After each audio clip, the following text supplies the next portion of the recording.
Stay Close is an 8-part thriller available to watch now on Netflix that follows 4 intertwined lives. There's bride-to-be Cassie, played by Cush Jumbo, Richard Armitage's troubled photographer Ray, Detective Michael Broom, played by James Nesbitt, and Sarah Parish as nightclub owner Lorraine. Oh, and a huge pile of bodies growing between them. If you've already watched it and are trying to untangle this web of lies, or just want to track who killed who, then this video is here to help. From the shock killer of Carlton Flynn to the bizarre antics of Barbie and Ken, this is Stay Close Explained. And if you haven't watched the show yet, maybe do that first, as this will completely explain a number of twists. At first glance, Stay Close is about the search for a missing teenager, Carlton Flynn. But the trail to his body crosses with multiple murders and causes a few more to take place. So it's maybe easier to break down some of the mysteries around that first. Let's also keep a death count running. What are Ken and Barbie up to? When Carlton Flynn goes missing on the night of a local carnival, his dad Del Flynn turns to the law for help. He's an important local businessman, and that applies extra pressure to the police. Detective Broom is asked by his boss, and amateur magician Goldberg, to make it a priority. Take your coffee and get yourself over there. Little does Broom know that Del, driven by worry, has also employed the services of 2 theatrical assassins, Barbie and Ken, to search for Carlton. Fed information on the investigation by bent copper Goldberg, the duo hunt down potential witnesses and torture them to death for information. This includes exotic dancer Tony Allure and Harry Sutton, a lawyer who looks out for the dancers and wrestlers with a drug addiction that Del's assassins use to fake a fatal overdose. They also target Megan by kidnapping her daughter Kaylee, but the enterprising stripper turned supermum manages to rescue her daughter. When Goldberg refuses to help our pair of harmonious hitmen any further, they strangle him and go after their targets directly. Big mistake. Barbie is killed in a fight with Megan, and Ken is sliced by Lorraine. More on her in a moment. The important takeaway from this is that despite adding 5 bodies to the overall count, Barbie and Ken are not part of the bigger picture, although they certainly make it a groovier picture. Is Stuart Green alive? When Carlton Flynn goes missing, it catches Broom's attention for a reason. He vanishes exactly 17 years after a man called Stuart Green, an unsolved case that still haunts the cop. It's a serial killer. I can feel it.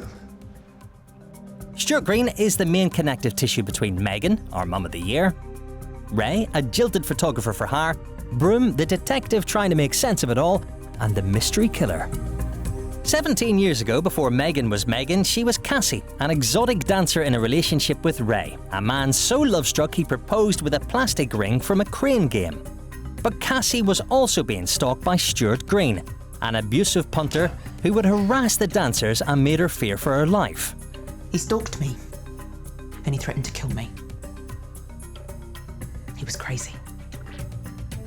It's hinted that she and Ray were involved with Green's disappearance, which is why Cassie fled and reinvented herself as Megan, leaving Ray to obsess over the one that got away. Back in the present day, Megan is visited by Lorraine, her boss from her days dancing at the Viper Club. Lorraine says she's seen Stuart Green alive. He's back. He's dead, Lorraine. But this is a lie. She made up the story to re-enter Megan's life. But how does that explain the bald man in the dragon suit who is following Megan and delivers one of her old dancing leaflets to her son? This is a big, bald red herring. The mystery man is Viper's bouncer, Rudy, who believes Megan stole money from him and Stuart 17 years ago. He still owed me my car. No, it turns out Stuart Green was killed 17 years ago, add 1 to the body count, and that both Megan and Ray thought the other was responsible. You'd already killed him. No. I told you. I was behind you. Megan thought Ray had killed Stuart to protect her, while Ray thought Megan had killed Stuart to escape him, leading him to chop up the body and hide the crime. The trauma of the act caused his mind to blank, which is why he doesn't remember turning up at Fester's covered in blood all those years ago. You were catatonic, just looking right through me. It's a tragic misunderstanding that tore the couple apart and forced Cassie to build an entirely new life as Megan. I thought you were dead. I'm sorry. Who killed Stuart Green? So, if not Megan or Ray, who did kill the bald bully? This one is a shocker. Throughout Stay Close, we see Detective Broom investigate a number of missing men, all vanishing around carnival time just like Carlton Flynn and Stuart Green. Most of us could guess there was a serial killer in the mix, but would any of us have pointed the finger at lovely Lorraine? Look how happy she makes James Nesbitt. Yes, Lorraine has been killing men for 18 years. She started with her abusive partner. He had taken my child's life. I had taken his. And when she saw the threat Stuart Green posed to Cassie, she took care of him too. What are you doing here? Lorraine's mistake, aside from murdering nearly 20 people, was to lure Cassie to the body by telling her Ray was waiting for her. This caused the misunderstanding that shattered their relationship. Also, because Ray found and chopped up Stuart, Lorraine couldn't hide the body in the underground bunker where she stored her other victims. A whopping 15 bodies to add to the death toll. Oh, and it was Lorraine who murdered Guy Tatum. Ray thought he had done it himself during a blackout, but it was our friendly neighbourhood throat cutter. She was interrupted by Carlton Flynn's forest chase before she could sneak the body into her murder hole. Speaking of Carlton, Lorraine claims to have killed the missing teen, which would tie up Stay Close neatly. But there's nothing neat about this sad story. What happened to Carlton Flynn? And so we come full circle and get back to our original missing person. Carlton Flynn was last seen in Vipers hanging out with two masked girls. They turned out to be Megan's daughter Kaylee and her friend Bea.